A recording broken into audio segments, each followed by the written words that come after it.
ప్రియమైన ఆత్మీయులారా అందరికీ నమస్కారం. ఈరోజు మనము ఒక విశేషమైనటువంటి రోజుని ప్రపంచమంతా సెలబ్రేట్ చేసుకుంటోంది. కొంతమంది దీన్ని వ్యతిరేకిస్తారు, చాలామంది దీన్ని స్వాగతిస్తారు. ఎందుకు అంటే ప్రపంచ చరిత్రలో మంచి ఎప్పుడు వ్యతిరేకించబడింది, చెడు ప్రోత్సహించబడింది. మనము గత చరిత్ర మనం తీసుకుంటే ధర్మానికి వ్యతిరేకంగా, సత్యానికి వ్యతిరేకంగా, అదేవిధంగా ఈ ప్రేమకి వ్యతిరేకంగా, మానవత్వానికి వ్యతిరేకంగా అనేక రకాలైనటువంటి హింస జరిగింది. తర్వాత యుద్ధాలు జరిగాయి, తర్వాత మారణకాండ జరిగింది. మనము గత చరిత్ర తీసుకుంటే మనకి ఇవన్నీ కనబడుతున్నాయి. అంటే ఒక మనిషి తన స్వభావంతో తను జీవిస్తున్నప్పుడు, అంటే తల్లి గర్భంలో తను వచ్చినప్పటి నుంచి చనిపోయేంత వరకు మనిషి తన స్వభావంతో జీవిస్తున్నప్పుడు ధర్మము, ప్రేమ, సత్యము, తర్వాత మానవత్వము, తర్వాత దయ, జాలి, కరుణ, ఇవన్నీ కూడా మనిషి సహజ లక్షణాలు. ఒక వ్యక్తిని మనము ద్వేషిస్తున్నప్పుడు ఎవరు నిన్ను వ్యతిరేకించరు. బాగా ద్వేషించు, ఇంకా ద్వేషించు, ఇంకా పగ ప్రతీకారం తీర్చుకో అని చెప్పి 100 మంది నేను ఎంకరేజ్ చేస్తారు. ఒక వ్యక్తికి చెడు చేస్తున్నప్పుడు కూడా 100 మంది వెన్నట్టుండి నిన్ను చెడు చేయడానికి ప్రోత్సహిస్తారు. కానీ నువ్వు ఒక మంచి పని చేస్తుంటే, నువ్వు మానవత్వంతో జీవిస్తున్నప్పుడు, లేదా ప్రేమతత్వంతో జీవిస్తున్నప్పుడు, నలుగురికి ప్రేమను పంచుతున్నప్పుడు, లేదా జాలి, దయ, కరుణ, ఈ క్వాలిటీస్తో ఒక మనిషి జీవిస్తున్నప్పుడు ప్రపంచం మొత్తం నేను వ్యతిరేకిస్తుంది. ఎందుకు వ్యతిరేకిస్తుంది అంటే మొత్తం ప్రపంచంలో దాదాపు ఒక 95% మంది మనుషుల్లాగా బతకట్లేదు. ఒక విధంగా చెప్పాలంటే జంతువుల్లాగా, రాక్షసుల్లాగా జీవిస్తున్నారు. ఇలా జీవించే వాళ్ళకి ఈ మనిషి లక్షణాల గురించి, హృదయం యొక్క లక్షణాల గురించి మనం చెప్పినప్పుడు వాళ్ళకి అది ఆశ్చర్యంగా అనిపిస్తుంది, కొత్తగా కూడా అనిపిస్తుంది. అంటే వాళ్ళ దృష్టిలో శారీరక వాంఛలు, ఇంద్రియ సుఖాలు, మనసు ఆకర్షణలు, అరిషడ్ వర్గాలు, ఇదే వాళ్ళ జీవితం. వీటితోనే క్షణక్షణం కాలిపోతూ ఉంటారు, దీంతోనే క్షణక్షణం సతమతం అయిపోతూ ఉంటారు. ఇలా జీవించే వాళ్ళకి ప్రేమ అనేది అర్థం కాదు. ఈ ఛాందసవాదులు, సాంప్రదాయవాదులు, ఈ ఆచార వ్యవహారాలలో జీవించేవాళ్ళు, కట్టుబాట్లతో జీవించేవాళ్ళు, వీళ్ళంతా కూడా ఈ ప్రేమను వ్యతిరేకిస్తారు. ఈరోజు మనము వ్యాలంటైన్స్ డే సెలబ్రేట్ చేసుకుంటున్నారు. ఈరోజు ఫిబ్రవరి 14. అంటే కొన్ని సంవత్సరాల క్రితం ఒక దేశంలో పుట్టినటువంటి ఈ సాంప్రదాయం ఏదైతే ఉందో దాన్ని ప్రపంచంలో నూతనంగా జీవించే వాళ్ళు, మార్పు కోరుకునేవాళ్ళు, తర్వాత మనసు పరిధి కాకుండా హృదయ పరిధితో జీవించే వాళ్ళంతా ఈ రోజుని స్వాగతించారు.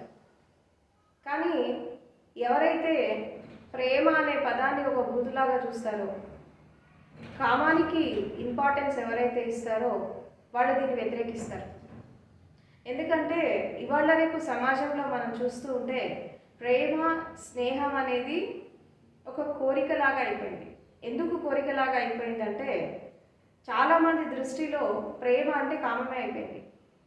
అది శారీరక కోరిక కావచ్చు, మానసిక కోరిక కావచ్చు, సంపద పరంగా కావచ్చు, లేదా ఇంకా రకరకాల ఆకర్షణలు, ప్రపంచంలో ఉండే ఆకర్షణలు, రకరకాలైనటువంటి విభేదాలతో కూడుకున్నటువంటి ఒక కోరికల యొక్క పరంపర కావచ్చు. దీన్నే కామం అంటారు. సో ఈ ప్రేమ అనేది కామంలాగా ఎప్పుడైతే మారిందో దాని పవిత్రతని కోల్పోయింది. ఇక్కడ అసలు ప్రేమ అంటే ఏంటి? What is love? ఈ సమస్త ప్రకృతిలో ముఖ్యంగా దైవత్వాన్ని మనం తీసుకుంటే, దైవిక లక్షణాలను మనం తీసుకుంటే, భగవంతుడికి ఉండేటటువంటి ఫస్ట్ క్వాలిటీ ఏంటంటే love. God is love, God is light అంటారు. అంటే భగవంతుడు ప్రేమ స్వరూపుడు, భగవంతుడు కాంతి స్వరూపుడు. అసలు ఈ ప్రేమ తత్వం అనేది ఎందుకు జనిస్తుంది మనిషి లోపల అంటే, ఇప్పుడు విశ్వశక్తి, ప్రకృతి శక్తులు, పంచభూతాలు, పంచతత్వాలు, తర్వాత సమస్త విశ్వం, ఒక మనిషి అభివృద్ధి చెందడానికి ఎన్నో రకాలుగా మనకి సహాయపడుతుంది. ఎలాంటి స్వార్థం లేకుండా, సంకుచిత మనస్తత్వం లేకుండా, నిష్పక్షపాతంగా మనకు అది హెల్ప్ చేస్తుంది. ఏమీ ఆశించట్లా. ఇప్పుడు రోజు సూర్యుడు వస్తున్నాడు, నువ్వేమిస్తున్నావు ఆయనకి? నీ నుండి ఏం ఆశించట్లేదు, కేవలం వస్తున్నాడు, వెలుగుని పంచుతున్నాడు, వెళ్ళిపోతున్నాడు. ఆయన ప్రేమలో స్వార్థం లేదు. తర్వాత పంచభూతాలు ఉన్నాయి, భూమి, అగ్ని, నీరు, వాయువు, ఆకాశతత్వం. వీటికి మనం ఏమి ఇస్తున్నాం? అవి రోజు వచ్చి ఎందుకు మనకి సహాయపడుతున్నాయి? This is nature's love. ప్రకృతి నిన్ను ప్రేమిస్తోంది కాబట్టి నువ్వు దాన్ని పట్టించుకున్నా పట్టించుకోకపోయినా, తర్వాత దాని మీద నువ్వు దృష్టి పెట్టినా పెట్టకపోయినా, అది నీకు వస్తుంది, సహాయం చేస్తుంది, దాని కర్తవ్యం అది నెరవేరుస్తుంది, వెళ్ళిపోతుంది. అండ్ అదేవిధంగా మనకి ప్రకృతిలో రకరకాల శక్తులు ఉన్నాయి. తర్వాత సకల జీవరాశులు ఉన్నాయి. ఇప్పుడు ఎన్నో రకాల జీవరాశులు మనకి ఉపయోగపడుతున్నాయి. తెల్లారి లేస్తే చెట్లు కానీ, కొండలు, గుట్టలు, సముద్రాలు, రకరకాల జీవరాశులు, ఈ సమస్త ప్రకృతి, సమస్త విశ్వం అంతా ఒక మనిషి యొక్క జీవిత వికాసానికి ఆహర్నిశలు శ్రమిస్తున్నాయి. మనం దానికి ఏమిస్తున్నాం? మనము తెల్లారి లేస్తే వాయువు తీసుకుంటున్నాం, శ్వాస తీసుకుంటున్నాం, అంటే గాలి తీసుకుంటున్నాం.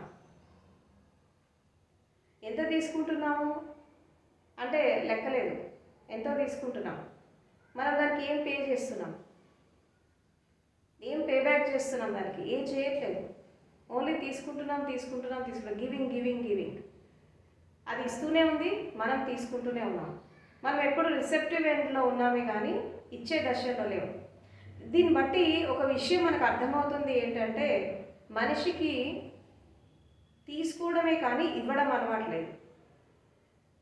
ఎందుకు ఇవ్వడం అలవాట్లేదు అంటే, ఎవరైతే అధర్మంతో, అసత్యాలతో, నీతి నియమాలు లేకుండా, శీలం లేకుండా, అరిషడ్ వర్గాలతో, కామంతో ఎవరైతే జీవిస్తారో వాళ్ళకి ఎదుటి వాళ్ళకి ఇవ్వడం తెలియదు, తీసుకోవడం తెలుసు, ఆక్రమించడం తెలుసు, ఆధిపత్యం చెలాయించడం తెలుసు, అగ్రెసివ్గా బతకడం తెలుసు, డామినెంట్గా జీవించడం తెలుసు. అంతేకాని ఇవ్వడం తెలియదు. ఇవ్వడం ఎందుకు తెలియదంటే, వాళ్ళ లోపల ప్రేమ, మానవత్వము, జాలి, కరుణ, దయ ఇవన్నీ చచ్చిపోయాయి. మనిషికి హృదయం అనేది చచ్చిపోయింది. హృదయం అనేది లేకుండా మనుషులు జీవిస్తున్నారే కాబట్టి ఈ ప్రేమ అనేది ఒక భూతపదం అయిపోయింది. ప్రేమ 60-70 ఏళ్ల వాళ్ళని కూడా మనం వెళ్ళి మీరు జీవితంలో ఎవరైనా ప్రేమించారంటే వాళ్ళు సిగ్గుపడతారు. ఎందుకు సిగ్గుపడతారు అంటే, వాళ్ళ దృష్టిలో ప్రేమ, కామం ఒకటే. అంటే వాళ్ళకి స్త్రీ పురుషుల మధ్యలో ఉండేటటువంటి లైంగిక సంబంధమే ప్రేమ అనుకుంటారు వాళ్ళు. కానీ తల్లిదండ్రి పిల్లల మధ్యలో ఉండేది ప్రేమనే, ప్రకృతికి మనిషికి మధ్యలో ఉండేటువంటి ప్రేమనే, సకల జీవరాశుల మధ్యలో ఉండేటటువంటిది ప్రేమతత్వమే, విశ్వానికి నీకు కనెక్షన్ కూడా ప్రేమతత్వమే. అండ్ అదేవిధంగా మనిషికి మధ్యలో ఉండే మానవత్వం కూడా ప్రేమతత్వమే. ఈ ప్రేమతత్వం అనేది మనిషికి అర్థం కావాలంటే, మనిషి సత్యంతో జీవించడము, వాస్తవంతో జీవించడము, మానవత్వంతో జీవించడం ఎవరైతే అలవాటు చేసుకుంటారో వాళ్ళకి మాత్రమే ప్రేమ అంటే అర్థమవుతుంది. లవ్ ఈజ్ నథింగ్ బట్, ప్రేమ అంటే ఏంటి అంటే, నీ దగ్గర ఏది ఉంటే అది షేర్ చేయడం, ఏది ఉంటే అది పంచుకోవడం, ఎంతసేపు తీసుకోవడమే కాదు ఇవ్వడం కూడా అలవాటు చేసుకోవాలి. ఎందుకంటే మనము ఈ ప్రపంచంలోకి వచ్చేటప్పుడు ఖాళీ చేతులతో వచ్చాము, రేపు వెళ్ళిపోయేటప్పుడు ఖాళీ చేతులతో వెళ్ళిపోతాం. మన వెంబడి ఏది రాదు. ఒకవేళ వచ్చిన ఏదొస్తుంది, ఏమొస్తుందంటే నువ్వు సంపాదించినటువంటి జ్ఞానము, తర్వాత నువ్వు సమాజానికి చేసినటువంటి సేవ, తర్వాత మంచి, అండ్ తర్వాత నువ్వు నలుగురితో జీవిస్తున్నప్పుడు మానవత్వంతో జీవించేటటువంటి నీ జీవితము, ఇది మాత్రమే నీతో వస్తాయి. అది కూడా నువ్వు ఇలా జీవిస్తే, లేకపోతే అది కూడా రాదు. ఖాళీ చేతులతో వచ్చి ఖాళీ చేతులతో మనం వెళ్ళిపోతాం. ఇంత చిన్న జీవితంలో ఒక మనిషి జీవిస్తున్నప్పుడు ఎప్పుడైతే మనం ఈ కామ క్రోధ లోభమోహ ఈర్ష్య ద్వేషాలతో మదమత్సరంతో అహంకారంతో మనం ఎప్పుడైతే జీవిస్తామో వాళ్ళకి ప్రేమతత్వం అంటే అర్థం కాదు. ప్రేమ స్నేహం అనేది వాళ్ళ దృష్టిలో కోరికలు తీరిస్తే వాళ్ళ పట్ల ప్రేమ వస్తుంది. వాళ్ళకి నచ్చినట్టుగా ఉంటే వాళ్ళ పట్ల ప్రేమ వస్తుంది. వాళ్ళకి నచ్చినట్టుగా వాళ్ళతో స్నేహం చేస్తే వాళ్ళతో ఫ్రెండ్షిప్ చేస్తారు. అంటే ఈ ప్రేమ స్నేహం అనే పదాలు ప్రపంచంలో కలుషితం అయిపోయినాయి, మొత్తం పొల్యూట్ అయిపోయినాయి. ఎందుకు పొల్యూట్ అయిపోయినాయి అంటే మనిషి యొక్క జీవిత వికాసంలో ఈ స్వార్థము, సంకుచితము, తర్వాత ఈ రకరకాల నెగటివిటీస్ మనిషి లోపల పెరిగిపోయినప్పుడు మనిషి లోపల ఉండేటటువంటి శక్తి కూడా కలుషితం అయిపోయింది. ఎట్లా కలుషితం అయిపోయిందంటే ఇప్పుడు మన శరీరంలో 7 చక్రాస్ ఉంటాయి. ఈ 7 చక్రాస్లో ఎవరి యొక్క శక్తి అయితే ఈ మూలాధార, స్వాదిష్టాన, ఈ మణిపుర చక్రాస్లో ఉంటుందో వీళ్ళకి ప్రేమ అంటే అర్థం కాదు. ఎందుకంటే ఈ 3 చక్రాస్లో జీవించే వాళ్ళు వీళ్ళు భౌతికంగానే జీవిస్తారు. అంటే భౌతికంగానే ఏంటి, శారీరక కోరికల కోసం, ఇంద్రియ సుఖాల కోసం, కూడుగుడు గుడ్డ కోసం, స్టేటస్, పొజిషన్, రాజకీయాలు, పదవులు, అహంకారం, అజ్ఞానం, మూర్ఛ, వీటిలో జీవించే వాళ్ళకి ప్రేమ అర్థం కాదు. అసలు దానికి ఇంపార్టెన్స్ కూడా ఇవ్వరు. వాళ్ళ దృష్టిలో ప్రేమ అనేది అసలు లేదు. ఆ పదము అనకూడని పదంలాగా ఎవరైనా మాట్లాడినప్పుడు అది తప్పులాగా భావిస్తారు. ఎందుకు భావిస్తారు అంటే వీళ్ళు కోరికలతో జీవించి ఉన్నంత కాలము వాళ్ళ దృష్టిలో ప్రేమ అనేది ఒక వ్యతిరేకమైనటువంటి పదమే. లవ్ ఎవరికి అర్థమవుతుంది? ఎవరికి అర్థమవుతుంది ప్రేమ అంటే ఎవరైతే తమ లోపల ఉండేటటువంటి శక్తిని వికాసం చేసుకొని ఎవరైతే హృదయంతో జీవిస్తారో, అంటే వాళ్ళ యొక్క శక్తి అనేది హృదయం దగ్గరకు వచ్చినప్పుడు, ఈ అనాహత చక్రం దగ్గరకు వచ్చినప్పుడు వాళ్ళకి మాత్రమే ప్రేమ అంటే అర్థమవుతుంది. ఈ అర్థం అవ్వడమే కాకుండా వాళ్ళ జీవితం అంతా కూడా ఒక ప్రేమతత్వంతో నడుస్తూ ఉంటుంది. ఇప్పుడు సమాజానికి మేలు చేసేవాళ్ళు, సమాజ సేవ చేసేవాళ్ళు, సంఘ సంస్కరణ చేసేవాళ్ళు, వీళ్ళంతా దేనికోసం చేస్తారు? ప్రేమ అంటే కేవలం స్త్రీ పురుషుల మధ్యలో ఉండేటటువంటి రిలేషన్ మాత్రమే, లవ్ కాదు ఇక్కడ. ఇప్పుడు ఒక వ్యక్తి దేశాన్ని ప్రేమిస్తాడు, అది కూడా ప్రేమనే. ఒక వ్యక్తి సమాజాన్ని ప్రేమిస్తాడు, అది కూడా ప్రేమనే. దేశభక్తి కూడా ప్రేమతత్వమే. ఎంతోమంది వాళ్ళ జీవితాలను త్యాగం చేసి తర్వాత సమాజంలో ఈ వ్యవస్థని మార్చడానికి, ఈ సిస్టమ్ని మార్చడానికి, తర్వాత ఈ దేశాన్ని మార్చడానికి, ప్రపంచాన్ని మార్చడానికి వాళ్ళ యొక్క స్వయం యొక్క జీవితాన్ని పోగొట్టుకొని, వాళ్ళ సంబంధ బాంధవ్యాలని వదులుకొని, తర్వాత సుఖాన్ని వదిలేసుకొని, ఆరోగ్యాన్ని చెడగొట్టుకొని, వాళ్ళ పర్సనల్ లైఫ్కి వాళ్ళు ఇంపార్టెన్స్ ఇవ్వకుండా సమాజం కోసం, దేశం కోసం అహర్నిశలు శ్రమిస్తూ ఒక మార్పుని తీసుకురావడానికి ప్రయత్నం చేసే వాళ్ళంతా కూడా ప్రేమికులే. ఇక్కడ ప్రేమించడానికి అక్కడ మనిషా, అది దేశమా, లేదంటే అది ఒక వస్తువా, ఒక స్థితి, ఇది కాదు. దేని మీదైనా ప్రేమ ఉండొచ్చు. ఇక్కడ అవసరము, కోరిక, ప్రేమ, ఈ మూడిటి మధ్యలో డిఫరెన్స్ తెలుసుకోవాలి. ఇప్పుడు మనిషి జీవితంలో జీవించడానికి కొన్ని అవసరాలు ఉన్నాయి. ఏంటి అవసరాలు? కూడు గూడు గుడ్డ కావాలి, అదేవిధంగా శారీరక సుఖం ఉండాలి, మానసిక ప్రశాంతం ఉండాలి, అండ్ అదేవిధంగా కొంత డబ్బు, స్టేటస్, పొజిషన్, ఇది అవసరం సమాజంలో జీవిస్తున్నప్పుడు. కానీ ఇవే ఎప్పుడైతే అతిగా వెళ్ళిపోతాయో, ఈ యొక్క అవసరాలే అతిగా కావాలని ఎప్పుడైతే మనం కోరుకుంటామో అదేంటి? కోరిక. ఈ కోరిక అనేది మనిషి లోపల ఎప్పుడైతే జనిస్తుందో ఏం చేస్తారంటే అందరి దగ్గర ఉంది నాకే కావాలని కోరుకుంటారు. వేరే వాళ్ళు బతకద్దు, నేను మాత్రమే బతకాలి. దేశం ఎటన్నా పోని, సమాజం ఎటన్నా పోని, మనుషులు ఎటన్నా పోని, సంబంధాలు ఎటన్నా పోని, నేనే బతకాలి అని పొజెసివ్ నేచర్తో జీవించేవాళ్ళు, అహంకారంతో జీవించే వాళ్ళకి ఈ ప్రేమతత్వం ఎప్పటికీ అర్థం కాదు. ఎందుకు అర్థం కాదంటే నువ్వు వేరే మనిషికి, తర్వాత బయట ఉండేటటువంటి స్థితిగతులకి, సమాజానికి నువ్వు ఇంపార్టెన్స్ ఇవ్వకుండా స్వార్థపూరితంగా జీవించినంతకాలము మనిషికి ప్రేమతత్వం అనేది అర్థం కాదు. సో ఎప్పుడైతే మనము మన యొక్క శక్తి అనేది హృదయ చక్రానికి వస్తుందో అప్పుడు మనం ఎదుటి వాళ్ళ గురించి ఆలోచిస్తాం. ఎదుటి వాళ్ళ గురించి నువ్వు ఆలోచించనంత కాలము ప్రేమ అనేది ఎప్పటికీ అర్థం కాదు. ఆలోచించని వాళ్ళు ఎలా జీవిస్తారు? స్వార్థపూరితంగా, వ్యామోహాలతో, కోరికలతో, అరిషడ్వర్గాలతో, రకరకాల నెగిటివిటీస్తో, అసత్యాలతో, అబద్ధాలతో, మోసాలతో, ఈర్ష్య ద్వేషాలతో జీవిస్తారు. ఇలాంటి వాళ్ళతోనే సమాజం అంతా నిండిపోయింది. అండ్ ఇవాళ రేపు యువకులని మనం తీసుకుంటే, యూత్ని తీసుకుంటే, యంగర్ జనరేషన్స్ని మనం తీసుకుంటే, వీళ్ళు కూడా ప్రేమ పేరు మీద ఎన్నో అట్రాసిటీస్ జరుగుతున్నాయి. ప్రేమ పేరు మీద ఎంతో హింస జరుగుతోంది. బయట మోసం చేయడం, మగపిల్లలు మోసం చేయడం, మగపిల్లలు ఆడపిల్లల్ని మోసం చేయడము, అండ్ రకరకాల రిలేషన్షిప్స్లోకి వెళ్ళిపోవడం, శరీరాన్ని పాడు చేసుకోవడం, మనసుని పాడు చేసుకోవడం, జీవితాన్ని నాశనం చేసుకోవడం. అంటే వీళ్ళకి కూడా ప్రేమకి అర్థం అంటే తెలియట్లేదు. వీళ్ళ దృష్టిలో ఏంటి? 4 రోజులు తిరగాల, ఎంజాయ్ చేయాలా, లివింగ్ రిలేషన్షిప్లో ఉండాలా, ఇష్టమైతే కలిసి ఉండాలి, లేకుంటే వెళ్ళిపోవాలా. దీన్ని మనం లవ్ అంటామా? అవసరం తీర్చుకోవడానికి వచ్చినట్టు మనకు అనిపిస్తుంది ఇవాళ రేపు ఉన్నటువంటి రిలేషన్స్ మనం తీసుకుంటుంటే. అంటే నిజంగా మనం ఒక వ్యక్తిని ప్రేమిస్తే, ఒకసారి ఒక వ్యక్తి మీద ఇష్టము, ఆకర్షణ, ఒక మోహము అనేది ఏర్పడ్డప్పుడు, అది ప్రేమలాగా మారినప్పుడు మళ్ళీ ఇంకొక వ్యక్తి వైపు మనం చూడద్దు. అలా చూసావు అంటే నువ్వు కోరికతో ఉన్నట్టే. నువ్వు ఒక వ్యక్తిని first love at first sight అంటారు. ఆ లవ్ ఎట్ ఫస్ట్ సైట్లోకి వెళ్ళిపోయాక ఒక వ్యక్తిని మనం ఇష్టపడ్డాక మళ్ళీ ఇంకో వ్యక్తి వైపు మనకి దృష్టి వెళ్ళిపోయిందంటే అది ప్రేమ కాదు, కామం అన్నట్టు. ఇప్పుడు ఇవాళ రేపు ఎట్లా ఉందంటే సొసైటీలో మనం తీసుకుంటే మల్టిపుల్ లెవెల్స్లో రిలేషన్స్ మెయింటైన్ చేస్తున్నారు. దీన్ని మనము ప్రేమ అంటామా? 100% ఇది కామమే, కోరికే. This is not love. So కాబట్టి ఇవాళ రేపు ఏం జరుగుతుంది అంటే తల్లిదండ్రులకి పిల్లలకి మధ్యలో కమ్యూనికేషన్ గ్యాప్ రావడము, అండ్ ఈ సైన్స్ అండ్ టెక్నాలజీ పెరగడము, సోషల్ మీడియా పెరగడము, అండ్ మొత్తము ఈ ప్రపంచం అంతా కూడా ఒక గ్లోబల్ విలేజ్ లాగా కావడము, అండ్ ఈ ఆర్టిఫిషియల్ ఇంటెలిజెన్సీ డెవలప్ కావడము, వీటన్నిటి వల్ల ఏం జరుగుతుంది అంటే మనుషులు రోబోట్స్ లాగా తయారవుతున్నారు.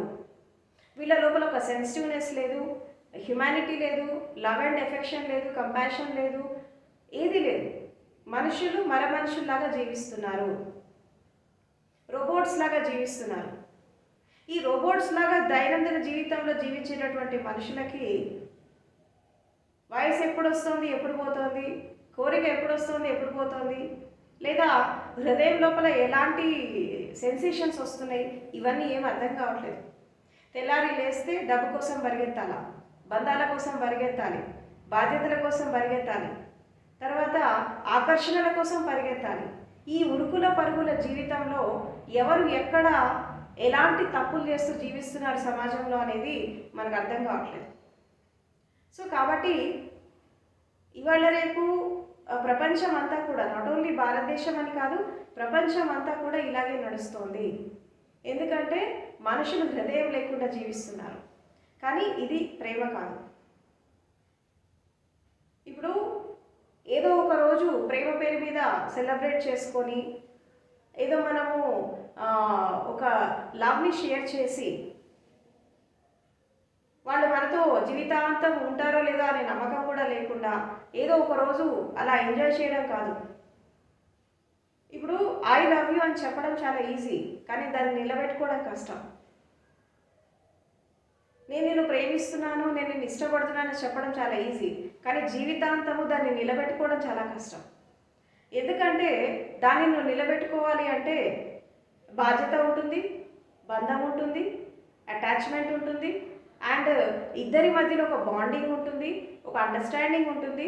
అండ్ ఎప్పుడైతే ఈ బాండింగ్, అండర్స్టాండింగ్ పెరిఫెరీగా కాకుండా హృదయాంతరాల్లోకి వెళ్ళినప్పుడు ఇదే మెల్లిమెల్లిగా ఒక వ్యక్తిని స్పిరిచువాలిటీలోకి తీసుకెళ్తుంది. ఇప్పుడు మనం ఏమంటాము? అర్ధనారీశ్వర తత్వం అంటాము. అర్ధనారీశ్వర తత్వం అంటే ఏంటి? స్త్రీ పురుషులు వేరు కాదు, ఒకటే. ఎందుకు ఒకటే అంటే శరీరాలు వేరైనా మనసు ఒకటిగా ఉండాలి, అండ్ అదేవిధంగా హృదయం ఒకటిగా ఉండాలి. ఇంకా కొంచెం డీపర్గా అంటే ఈ ఇద్దరు స్త్రీ పురుషులు కానీ అది వాళ్ళ వైఫ్ అండ్ హస్బెండ్ అయినా లవర్స్ అయినా ఫ్రెండ్స్ అయినా ఎవరైనా కానీ లైఫ్ లాంగ్ కలిసి ఉండాలి అనుకున్న వాళ్ళు వీళ్ళ మధ్యలో ఉండే రిలేషన్ ఈ physical mental physical love psychological love తర్వాత ఈ హార్ట్ టు హార్ట్ లవ్ దాటి ఈ సెన్సెస్ని దాటి ఎప్పుడైతే ఈ లవ్ అనేది ఒక స్పిరిచువల్ లవ్ లాగా మారుతుందో స్పిరిచువల్ లవ్ అంటే ఏంటి spiritual love is nothing but ఒక వ్యక్తి భౌతికంగా ప్రపంచంలో ఎదగడం ఎంత ఇంపార్టెంటో తన శరీరాన్ని మనసుని శుద్ధి చేసుకొని తన యొక్క శక్తి వికాసం చేసుకోవడం కూడా అంతే ఇంపార్టెంట్. సో ఈ స్పిరిచువల్ లవ్ అనేది ఎప్పుడైతే ఇద్దరి మధ్యలో డెవలప్ అవుతుందో అక్కడ ఏం జరుగుతుంది అంటే శరీరాలు వేరైనా వాళ్ళ శక్తి ఒకటైపోతుంది. దాన్నే మనము పూర్వకాలంలో మనకి ఫెమినైన్ ఎనర్జీస్ మస్కులైన్ ఎనర్జీస్ అని చెప్పి చెప్తారన్నట్టు. ఈ ఫెమినైన్ మస్కులైన్ ఎనర్జీస్ ఎంతెంతైతే యాక్టివేట్ అయిపోతాయో అక్కడ ఏం జరుగుతుంది అంటే బాడీస్ రెండు డిఫరెంట్గా ఉంటాయి కానీ సోల్ కనెక్షన్ ఉంటుంది. అందుకే అలాంటి వాళ్ళని మనం ఏమంటామంటే సోల్మేట్స్ అంటాం. ఈ సోల్మేట్స్ అంటే వీళ్ళ శరీరాలు వేరుగా ఉండొచ్చు, వీళ్ళు ఉండే ప్రదేశాలు వేరుగా ఉండొచ్చు, అసలు వాళ్ళ జీవితంలో కలవచ్చు కలవకపోవచ్చు, కానీ వాళ్ళ లోపల ఒక ఆత్మీయత, ఒక కంపానియన్షిప్, కంపాషన్, ఒక లవ్ అండ్ ఎఫెక్షన్, ఆ బాండింగ్ అనేది ఎప్పటికీ ఉంటుంది. సో అట్లా ప్రపంచంలో ఉన్నవాళ్ళు మనకు చాలామంది కనబడతారు. ఇప్పుడు ఫర్ ఎగ్జాంపుల్ రామకృష్ణ పరమహంస శారదామాతను తీసుకున్నా, అండ్ తర్వాత మనకి శైలేంద్ర సరస్వతి ఓషోప్రియ లాంటి వాళ్ళని తీసుకున్నా, అండ్ అదేవిధంగా మన పాస్ట్లో అనేక రకాల లవ్ స్టోరీస్ చూసాం. రోమియో జూలియట్, లైలా మజ్ను, వీళ్ళు కొంతమందిని తీసుకుంటే వీళ్ళు ఎందుకు ప్రేమ పేరు మీద చరిత్రలోకి ఎక్కారు అంటే ప్రేమని నిలబెట్టుకోవడానికి అవసరమైతే ప్రాణత్యాగం కూడా చేశారు. That is real love. మేమిద్దరం కలిసి ఉంటేనే జీవించి ఉంటాము, కలిసి లేకపోతే మాకు ఇంకా లైఫ్ కూడా వద్దు అంటే ప్రేమ కోసము జీవితాన్ని కూడా త్యాగం చేశారు. That is real love. And ఇంకొంతమందిని మనం తీసుకుంటే ఇప్పుడు గౌతమ బుద్ధుడు కావచ్చు, సద్గురు ఓషో కావచ్చు, తర్వాత మనకి రమణ మహర్షి కావచ్చు, మనం కొంతమంది జ్ఞానులను మనం తీసుకుంటే వీళ్ళు జ్ఞానాన్ని అందుకొని పరిపూర్ణమైనటువంటి జ్ఞానోదయాన్ని పొంది వాళ్ళు సమాజానికి జ్ఞానాన్ని పంచేటటువంటి క్రమంలో అనేక రకాల కష్ట నష్టాలను ఓర్చుకొని అవమానాలు, నిందలు, స్పర్ధలు, అన్ని విధాలైనటువంటి నెగిటివిటీస్ని బేర్ చేసి వాళ్ళు జ్ఞానాన్ని పంచారు ప్రపంచానికి. ఇది కూడా ప్రేమనే. గురువు శిష్యుల మధ్యలో ఉండేటటువంటిది కూడా ప్రేమ సంబంధమే. అండ్ ప్రకృతికి మనిషికి మధ్యలో ఉండేటటువంటిది ప్రేమ సంబంధం. అదే భగవంతుడికి భక్తుడికి మధ్యలో ఉండేటటువంటిది కూడా ప్రేమ సంబంధమే. దీన్ని మనం ఏమంటామంటే డివైన్ లవ్ అంటాం. అంటే ఒక వ్యక్తికి నిజంగా ప్రేమ అనేది అర్థం కావాలి అంటే ఈ physical love, psychological love, heart to heart love దాటి సెన్సెస్ ప్లెజర్స్ని దాటి ఈ యొక్క ఎనర్జీ టు ఎనర్జీ కనెక్షన్ ఏర్పడ్డాక సోల్మేట్స్ అయిపోయాక ఎప్పుడైతే మనము ఈ స్త్రీ పురుషుల యొక్క స్థితిని దాటి ఈ శక్తి పరంగా మనం ఎప్పుడైతే వెళ్ళిపోతామో అక్కడ డివైన్ లవ్ డెవలప్ అవుతుంది. అంటే ఈ విశ్వానికి మనకి ఉన్నటువంటి కనెక్షన్ కూడా ఇట్స్ ఏ లవ్ అఫేర్. అందుకే మనకి కొంతమంది జ్ఞానులు ఏం చెప్తారు అంటే మనిషి పుట్టినప్పటి నుంచి చనిపోయేదాకా చేసేటటువంటి పని ఒకటి ఏంటంటే దట్ ఈజ్ లవ్ అంటారు. ఎందుకంటే మన పుట్టుకకి కారణం ప్రేమనే. తల్లిదండ్రుల మధ్యలో ప్రేమ లేకపోతే మనం సరిగా పుట్టేవాళ్ళం కాదు. అండ్ ఆ కుటుంబంలో ఉండేటటువంటి ప్రేమ సంబంధాలు, అన్నదమ్ములు, అక్కచెల్లెలు, సిస్టర్స్, సరే ఈ రోజుల్లో మొత్తము పొల్యూట్ అయిపోయి ఉండొచ్చు, కానీ దాని ఆంతర్యం అదే. కుటుంబ వ్యవస్థ, వివాహ వ్యవస్థ, అండ్ తల్లిదండ్రుల పిల్లల మధ్యలో ప్రేమ, అన్నదమ్ముల అక్కచెల్లెల మధ్యలో ప్రేమ, ఇదంతా కూడా ఇచ్చే ఒక విధంగా మనిషి భూమి మీద పుట్టింది దేనికోసం అంటే ఈ ప్రేమ అనేటటువంటి ఒక పాఠం నేర్చుకోవడానికి వస్తాడు భూమి మీద. ఎందుకంటే ప్రేమ అనేది భగవంతుడి స్వరూపం. God is love, God is light. ఎక్కడైతే ప్రేమతత్వం ఉంటుందో అక్కడ వెలుగు కూడా ఉంటుంది. ఎక్కడైతే ప్రేమతత్వం ఉంటుందో అక్కడ ఒక షైనింగ్ ఉంటుంది, ఒక లూమినస్గా ఉంటుంది లైఫ్ అనేది, ఒక ఫ్లవరింగ్ ఉంటుంది. ఎందుకంటే స్త్రీ పురుషులు ఇద్దరూ పరస్పర సహకారంతో ఒక పని చేసిన లేదా ఒక నూతనత్వంతో సమాజంలో జీవించిన వీళ్ళు వెలగడమే కాకుండా సమాజానికి కూడా వెలిగిస్తూ ఉంటారు. సో అలాంటి వాళ్ళు ప్రపంచంలో ఒకప్పుడు ఉన్నారు, ఇప్పుడు కూడా ఉన్నారు. అలాంటి వాళ్ళు ఉన్నారు కాబట్టి ప్రపంచంలో ఇంత హింస ఉన్నా, ఇంత అట్రాసిటీస్ జరుగుతున్నా ఇంకా ప్రపంచంలో ఒక అభివృద్ధి జరుగుతోంది ఒకవైపు అని అంటే ఇలాంటి వాళ్ళ వల్లే జరుగుతుంది. సో కాబట్టి మనిషికి ప్రేమ తత్వం అర్థం కావాలంటే ఈ స్టేజెస్ అయితే బాడీ, మైండ్, హార్ట్, సెన్సెస్, తర్వాత ఎనర్జీ, నెక్స్ట్ కాన్షియస్నెస్, ఈ లెవెల్కి వెళ్ళిన వాళ్ళకి అప్పుడు డివైన్ లవ్, డివైన్ ఎప్పుడైతే ప్రేమ అనేది దివ్య ప్రేమలాగా మారుతుందో అక్కడ ఏం జరుగుతుంది అంటే అది మైత్రి భావనలాగా మారుతుంది. అంటే మైత్రి అంటే ఏంటంటే విశ్వ వసుదైవ కుటుంబకం. నా ఫ్యామిలీ మాత్రమే నా ఫ్యామిలీ కాదు, మొత్తం విశ్వమంతా ఒక కుటుంబం. విశ్వ వసుదైవ కుటుంబకం అని అంటారు.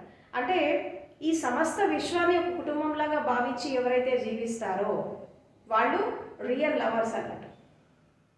దే లవ్ ఎవ్రీథింగ్, ప్రతి దాన్ని ప్రేమిస్తారు. అందుకే ఇప్పుడు చూడండి, కొంతమంది మేధావులు, సంఘ సంస్కర్తలు, శాస్త్రవేత్తలు ఎంతోమంది వాళ్ళు సమాజాన్ని ప్రేమించి, దేశాన్ని ప్రేమించి, ఈ వ్యవస్థ మారాలి, మనుషులు మారాలి, అన్నీ మారాలి, సిస్టమ్ మారాలి, అందరూ మానవత్వంతో ఉండాలా, ప్రేమతత్వంతో ఉండాలి అని చెప్పి వాళ్ళు ఎన్నో రకాలుగా ఒక అవేర్నెస్ క్రియేట్ చేసి సమాజాన్ని ఒక విధంగా చెప్పాలంటే ఈ యొక్క అంధకారం నుంచి వెలుగులోకి నడిపించారు. సో అట్లాంటి వాళ్ళందరికీ ఈరోజు మనం డెడికేట్ చేయొచ్చు. They are real lovers.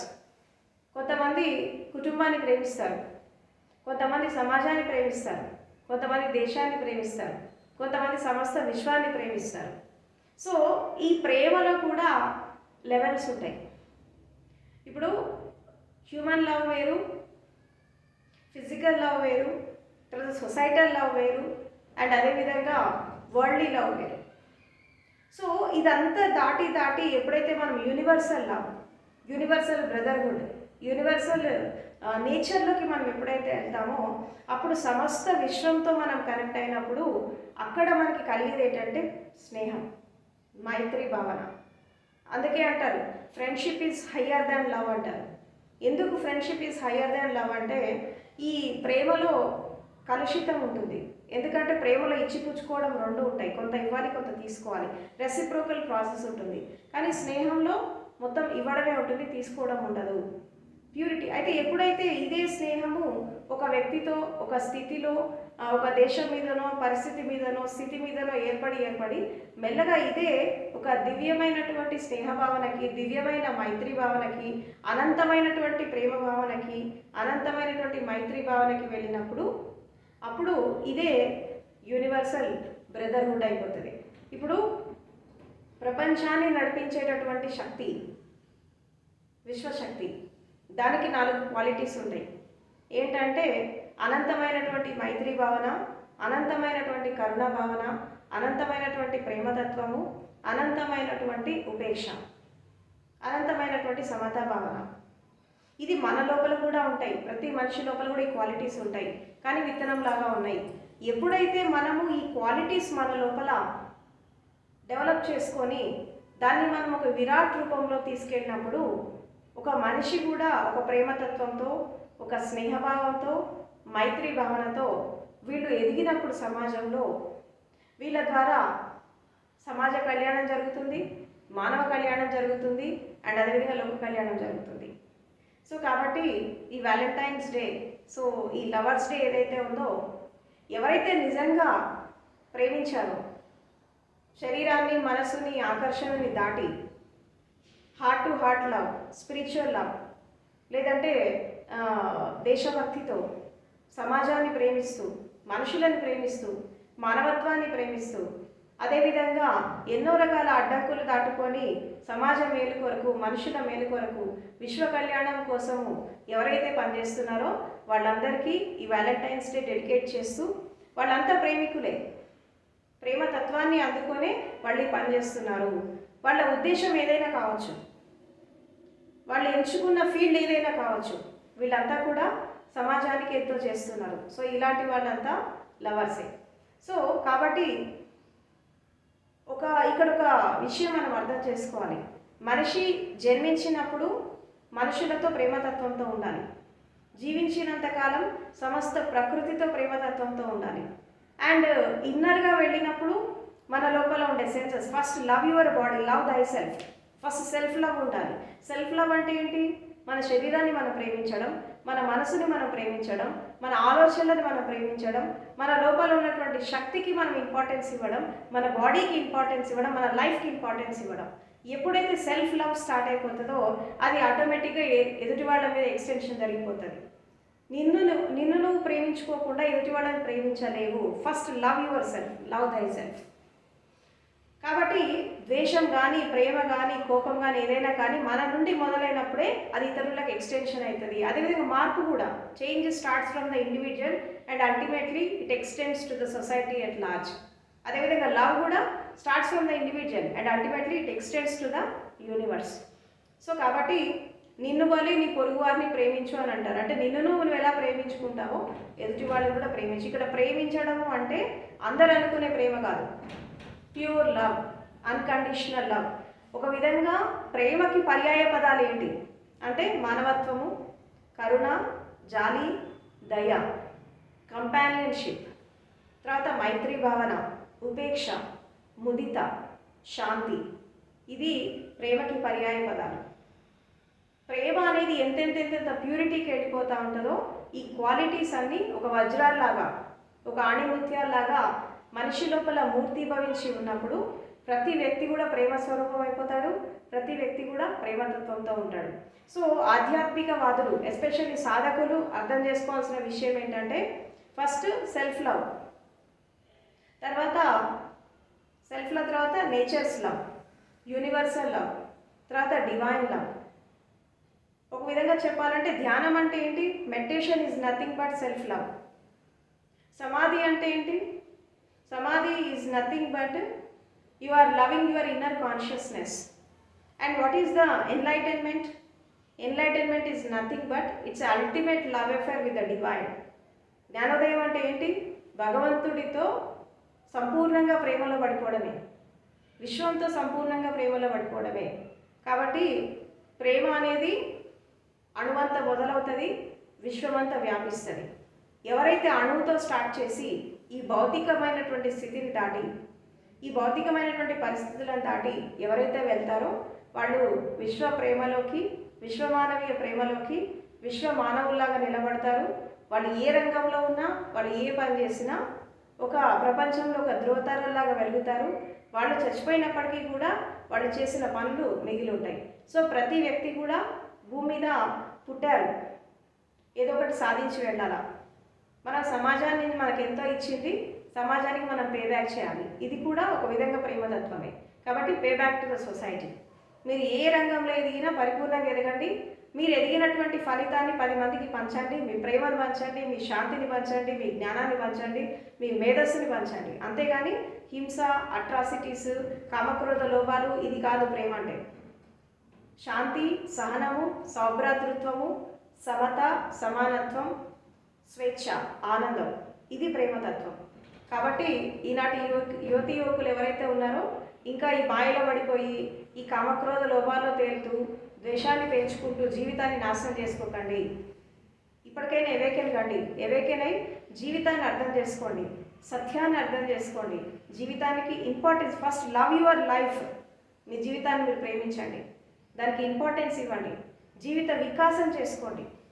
అప్పుడు ఆటోమేటిక్గా మీరు సమాజంలో ఎదగడమే కాకుండా మీ ద్వారా ఎంతోమందికి హెల్ప్ అవుతుంది. కాబట్టి ఈ విషయాలు అర్థం చేసుకొని, సో ఎవరైతే అనాది కాలం నుండి ఈనాటి వరకు సమాజంలో మానవత్వంతో, కరుణతో, ప్రేమతో, సద్భావనతో అండ్ అదేవిధంగా సౌభ్రాతృత్వంతో ఎవరైతే జీవించారో అలాంటి ప్రేమికులకి, అలాంటి సామాజికవేత్తలకి, అదేవిధంగా అలాంటి జ్ఞానులకి, సత్పురుషులకి అందరికీ మనము శిరస్సు వంచి పాదాభివందనం చేస్తాము.